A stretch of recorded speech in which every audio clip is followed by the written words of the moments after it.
Pozdravljeni. Danes se bomo ukvarjali z novim poizkusnim formatom kvalifikacij, ki ga bomo prvič spoznali na prihajajoči veliki nagradi Madžarske.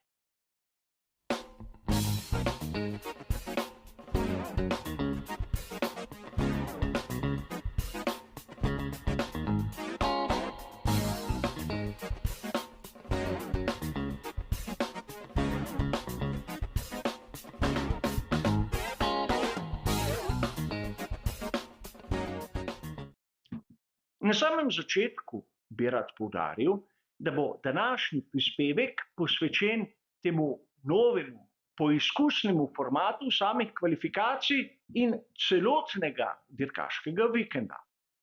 Kar se tiče tistih posebnosti, ki bodo vezane na samo progo v Hungaroringu in seveda v sovpregi s temi spremembami, bomo kaj več rekli na prispevkih, ki bodo kot običajno posvečeni veliki nagradi Madžarske. A verjamem, da ste tudi vi že začeli s prebiranjem člankov, ki govorijo o tej novosti in verjetno ste naleteli na kratico ATA. In verjamem, da marsikdo se je tudi začel spraševati, kaj to pomeni in kaj pravzaprav prinese v sam dirkaški vikend. ATA je kratica, ki v angleščini stoji za Alternative Tire Allocation, ali če poslovenim, alternativna dodelitev pnevmatik. Če smo v tistih običajnih dirkaških vikendih, ko ni bilo sprinta, imeli za vsakega voznika za celoten vikend na razpolago 13 setov pnevmatik, jih je sedaj v tem novem formatu za vsakega na voljo le 11. A ne gre za to, da ima vsak voznik le 2 seta manj od tistega običajnega, temveč je tudi razmerje znotraj setov čisto drugačno. Po starem je bilo zadeva jasna. Vsak izmed voznikov je imel na dirkaški vikend na razpolago 8 setov pnevmatike soft, 3 sete pnevmatike medium in 2 seta pnevmatike hard. Ne glede na to, kako so pri Pirelliju določili mešanice za to dirko. Ampak sedaj, v tem novem formatu, bodo zadeve čisto drugačne.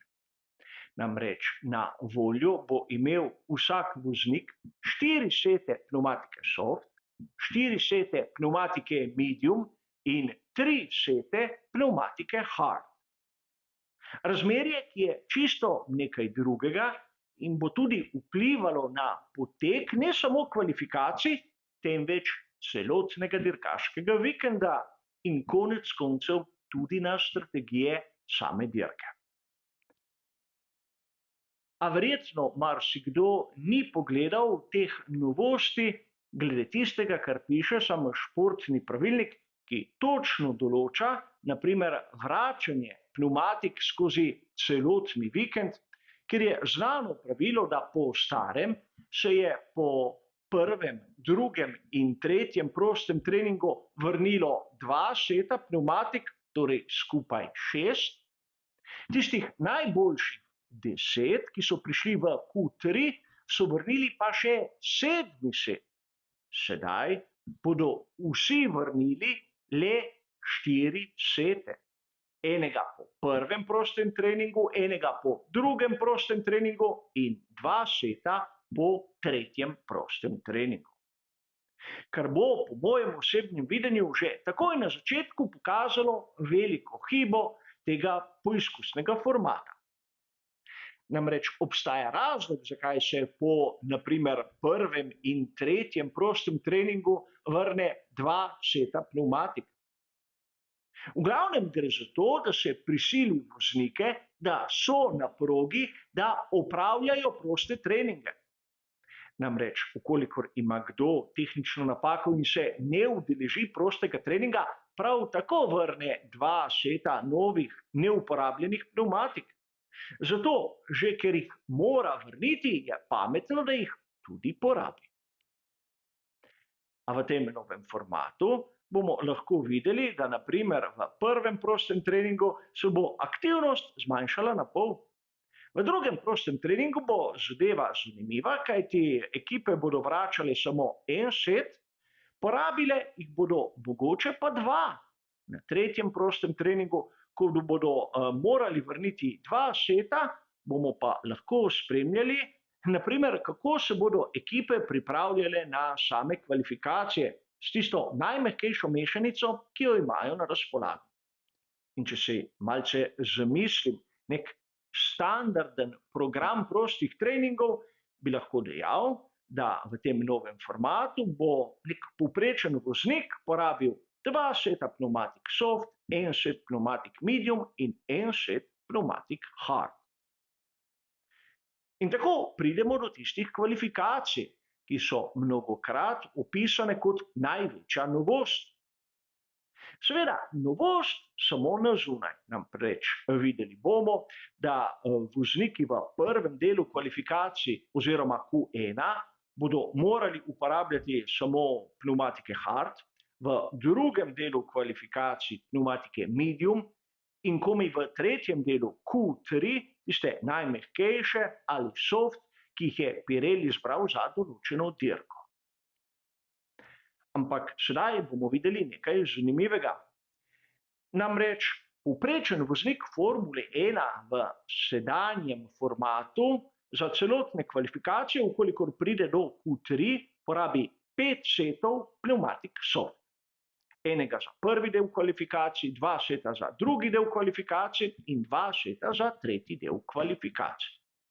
In verjetno ste opazili, da če se je nekdo presenetljivo uvrstil v zadnji del kvalifikacij, je običajno imel en sam poizkus, ker mu je enostavno zmanjkalo pneumatik.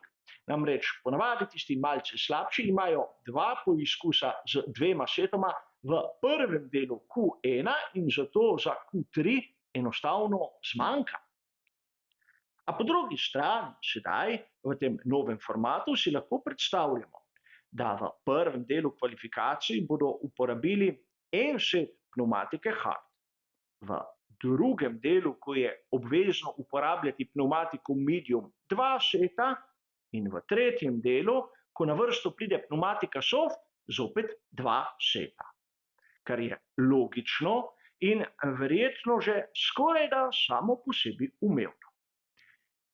In sedaj, če to uporabo pneumatik združimo s tistim, kar sem povedal malce prej, da bo verjetno večina porabila 2 seta pneumatik soft, 1 set pneumatik medium in 1 set pneumatik hard na prostih treningih, pridemo lahko do zanimivega zaključka.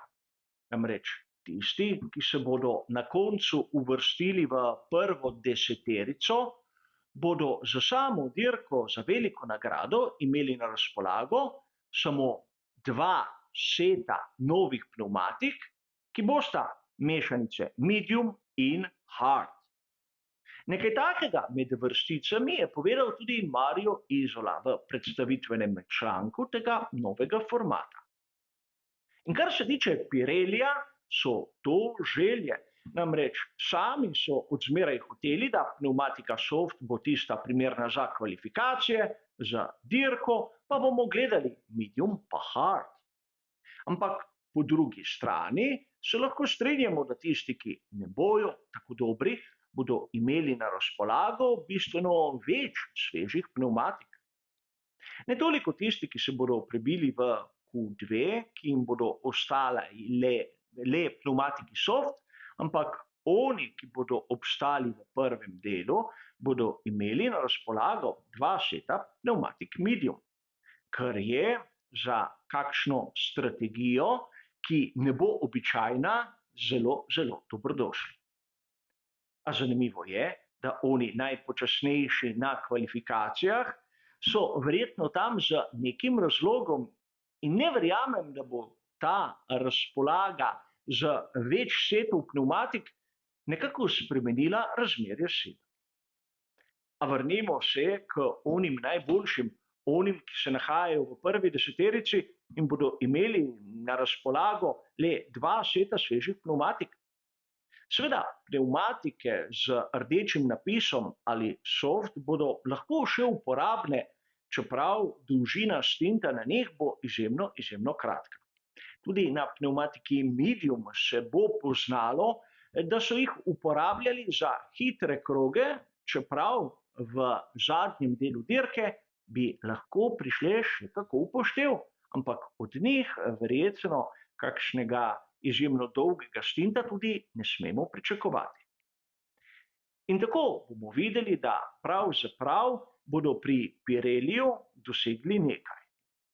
Namreč s tem novim formatom bodo privarčevali 2 seta pnevmatik za vsakega voznika. In vse to na račun zmanjševanja ogljičnega odtisa, varčevanja z gorivom in seveda konec koncev bodo s tem tudi pripomogli k ohranjanju narave.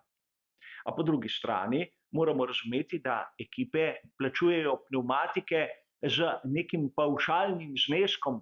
Pnevmatike so poenostavljeno na leasing, ne glede ali uporabijo 13 ali samo 11 setov na dirkaški vikend. In zato se Pirelliju izplača imeti tak novi format, čeprav na primer vsaj na 2 prostih treningih mi navdušenci ne bomo videli kakšnih aktivnosti, same strategije, ukolikor pri Pirelliju ne bodo napravili kakšne napake pri dodelitvi samih mešanic, bodo pa še bolj predvidljive, kot so bile do sedaj. Nov format za same kvalifikacije bo verjetno zanimiv onim, ki pravzaprav Formulo 1 ne poznajo dobro. Namreč dogaja se, da bolid, ki je hiter na pnevmatiki soft, je hiter tudi na pnevmatiki medium in hiter na pnevmatiki hard. Konec koncev, govorili smo o Ferrariju SF Pomišljaj 23, ki ima težave na posebnih mešanicah, na primer C2, C1, ampak to je zopet spet odvisno od izbora Pirellija. A v veliki večini primerov to ne drži. Tisti, ki je hiter, beri Red Bull RB19, je hiter z vsako tipologijo. In še zmeraj velja Parc Fermé, torej nastavitve, ki si jih vozniki in ekipe izberejo pred začetkom samih kvalifikacij, veljajo do konca vikenda. Torej, tudi tu lahko vidimo, da ta menjava obveznih trdot med Q1, Q2 in Q3 ne bo prinesla tistega, imenujemo ga, želenega učinka. A verjamem, da bo mnogim to zanimivo, ker se bo o tem pisalo v raznih portalih in seveda ustvarjalo se bo določeno napetost. A glavno je, vsaj tako sam menim, tisto, kar se dogaja na progi. In verjetno s tem, ko bodo voznike prisilili rabiti določeno mešanico pnevmatik na določenem delu kvalifikacij, bodo še malce bolj ubili tisto prvinskost, ki jo same kvalifikacije imajo. Namreč iskati tisti najhitrejši krog, za kar je potrebno skozi celotne kvalifikacije se zmeraj približevati tisti meji. In to voznikom uspe tudi zaradi tega, ker v večini primerov rabijo pnevmatiko soft v Q1, Q2 in Q3. A na srečo gre le za poizkusni format, katerega bomo še videli, kako bo uspešen in če bo na konec koncev tudi sprejet. A o tem se bomo pogovarjali v nadaljevanju. Za danes, kot ste razumeli, je to vse. Hvala za vašo pozornost in nasvidenje.